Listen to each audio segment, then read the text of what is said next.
Acharya Shankara said in Updesh Sahasri 13.10.11, Mudya Mud Ityevam Sudhya Sudh Ityapi Manite Sarva Lokoyam Yen Sansaram Richati. All men misconceive themselves to be ignorant or pure, according as they identify themselves with the mental modification as I am ignorant or I am pure. It is for this reason that they continue to be in transmigratory existence. औचक्षुष त्वादि शास्त्रोक्तम स्ववाह्याभ्यंतरम ही अजम नित्य मुक्तम इह आत्मानम मुमुक्षुष चेत सदा स्मरेत. Scripture teaches that the self is without eyes, without inside and outside. By virtue of being formless and all-pervasive, it is coextensive with all that is external and internal, and hence unborn and eternally free.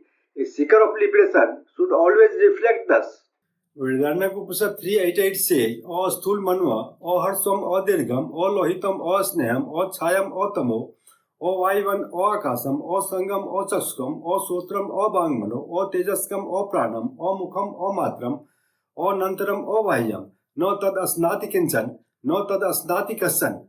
It is neither gross nor minute, neither short nor long, neither red nor oiliness, neither shadow nor darkness, neither air nor ether, unattached, neither savor nor odor, without eyes or ears, without the vital organ or mind, non-luminous, without the vital force, without mouth, without measure, and without interior or exterior.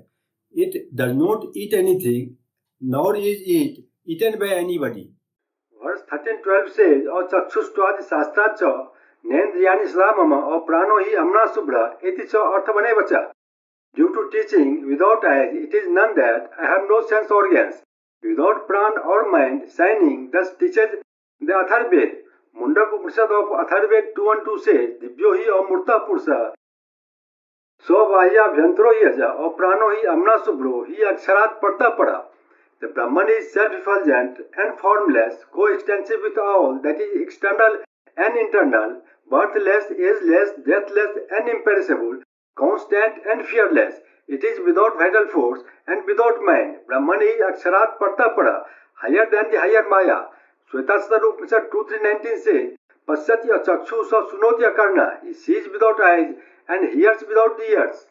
Verse 13:13 says, Sabdadinam bhavasya surute mam katke o prano hi amna yasmat o vigari sadai aham. Mundaka Upanishad 2.1.2 says that the self is without vital force, without mind and pure.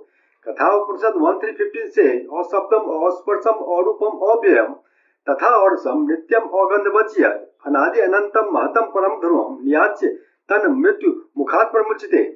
One becomes freed from the jaws of death by knowing that which is soundless, touchless, colorless, undiminishing, and also tasteless, eternal, odorless, without beginning and without end, distinct from Mahat, and ever constant. Hence I am changeless, devoid of vital force and mind.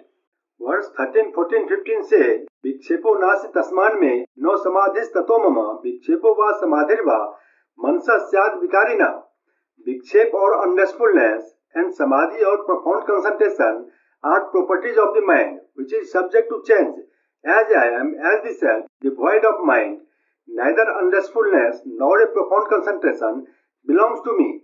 O manaskasya suddhasya katham tat syad dvayam mama, O manastva vikaritve deh vyapino mama. Being without a mind and pure, how could I have duality? Being without mind or change, I am bodiless and all-pervasive.